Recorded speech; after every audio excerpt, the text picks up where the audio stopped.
Bonjour et bienvenue, voici notre tour d'horizon économique, géopolitique, énergétique et boursier. Nous sommes le lundi 4 août pour comprendre comment tourne la planète finance. C'est sûr, l'inforruptible et nulle part ailleurs. Et la thématique du jour, ce sera les États-Unis. C'est bien pire que ce que vous croyez.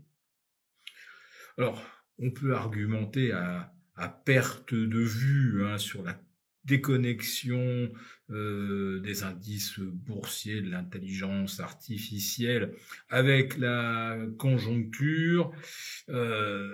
Jusqu'à présent, le concept d'un ralentissement économique aux États-Unis, ça glissait sur Wall Street comme sur les ailes d'un canard, parce que oui, l'IA est l'alpha et l'oméga de la hausse des marchés US.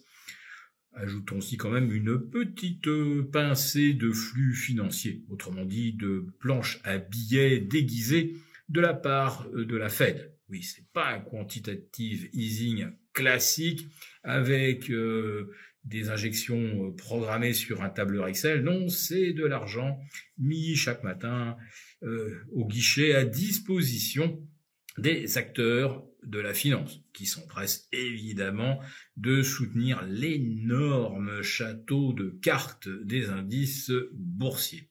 Mais depuis vendredi, il y a quand même un petit doute qui s'insinue dans les esprits, avec peu de création d'emplois au mois de juillet, mais des créations d'emplois probablement fictives, puisque sur les 2 mois précédents, on a effacé 114 000 et plus de 130 000 créations. Je crois que c'était 258 000 au total. Donc même si on nous annonce plus 100 000, ce mois-ci, ça pourrait bien être révisé à négatif. Mais si vous faites le total des créations d'emplois qui ont été annulées depuis le début de l'année, là on est largement au-delà des 250 000, puisqu'on est aux alentours de 460 000, presque un demi-million de créations d'emplois annoncées qui finalement n'ont jamais existé. Et puis vous avez également le nombre d'offres d'emploi qui s'est considérablement contracté sans que cela soucie grand monde. Mais là, les États-Unis commencent à se rendre compte de quelque chose également. Quelque chose ne tourne pas rond du côté du tourisme. Moi, ça fait longtemps que je vous en parle. Mais voilà qu'aujourd'hui, on commence à chiffrer un petit peu les conséquences des gesticulations trumpiennes et surtout de sa xénophobie et des difficultés qui sont faites à ceux qui tentent d'entrer aux États-Unis. Les gens n'essayent plus. Et du coup, depuis le début de l'année, en comptant le mois de juillet, parce que ça y est, on peut faire le point, les États-Unis en sont à moins 29 milliards de recettes touristiques. Allez, on va arrondir à 30, on est le 4 août, probablement qu'on devrait être assez proche de la réalité. Oui, ces 30 milliards vont manquer, naturellement. Mais Trump, lui, estime que on peut s'en passer des touristes parce que les droits de douane, eux, rapportent beaucoup d'argent aux États-Unis. Oui, effectivement, les droits de douane ont pratiquement décuplé au mois de juillet, n'est-ce pas? Oui, plus de rentrées fiscales, mais également plus d'argent à débourser pour l'entreprise qui importe des produits étrangers et qui ensuite doit répercuter dans ses prix. Et là, ça va finir par appauvrir malgré tout le consommateur. Lui, on lui verse pas l'argent collecté à la douane dans sa poche. Lui, il voit ce que lui coûte son caddie en sortant du supermarché ou en commandant des matériaux pour rénover son intérieur. Oui, tout augmente. Et les salaires, évidemment, ne suivent pas. D'ailleurs, l'inflation est plus que collante. Au mois de juillet, elle a commencé à remonter un peu.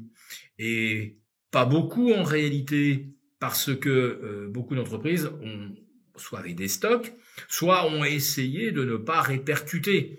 Mais de deux choses l'une, ou l'entreprise ne répercute pas et elle s'appauvrit, et donc du coup tardera pas à s'apercevoir qu'elle est trop chèrement valorisée en bourse, ou alors c'est le consommateur qui va payer l'addition.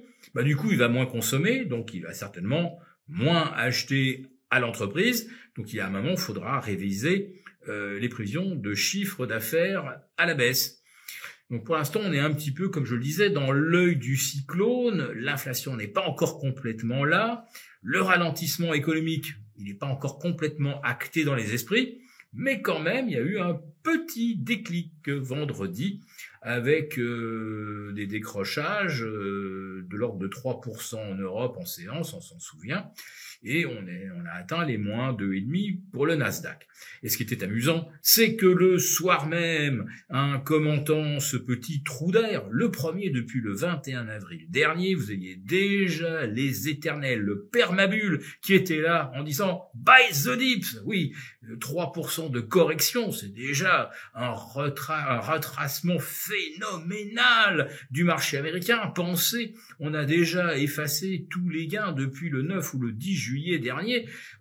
On était à 28 fois les bénéfices sur le S&P, on est retombé à 27,5. Ça y est, c'est l'occasion ou jamais d'y aller. Bon, vous avez compris que les permabules, vous ne les changerez pas. Et pour eux, c'est toujours le moment d'investir sur le marché. Alors, il y a peut-être un argument qu'ils pourraient faire valoir, c'est qu'effectivement, les taux se sont bien détendus. Autrement dit, même si le marché demeure très cher dans l'absolu, la prime de risque des actions par rapport à l'obligataire s'améliore un tout petit peu. Sauf que si on commence vraiment à voir l'obligataire s'améliorer, là, ça veut dire que le scénario d'un ralentissement économique, ça y est, commence maintenant à faire son chemin. Et là, la valorisation de Wall Street, elle n'est pas du tout calquée sur un scénario de croissance revenant autour de 0,5. On a eu 3%, rendez-vous compte, au deuxième trimestre. On peut quand même pas, d'un seul coup, revenir au même niveau qu'au début de l'année, où on était à moins 0,5. Si, peut-être qu'on y court tout droit, et que les 3% de croissance, c'était justement une petite parenthèse enchantée, où les gens se sont empressés de consommer, de peur que les droits de douane ne viennent frapper les portefeuilles à la rentrée. Et, à mon avis, c'est bien ce qui nous attend. Et d'ailleurs, JP Morgan et Bank of America préviennent que s'il y a un ralentissement économique, l'Europe n'en sera pas indemne et que ça pourrait également provoquer une correction boursière. Mais donc, pour l'instant, je vous le répète, le buy the dip est toujours bien vivant. Pour vous remercier de votre fidélité, vous pouvez télécharger gratuitement, en cliquant le lien ci-dessous, mon rapport spécial vous expliquant comment réduire légalement les impôts sur vos plus-values boursières. Merci et à bientôt.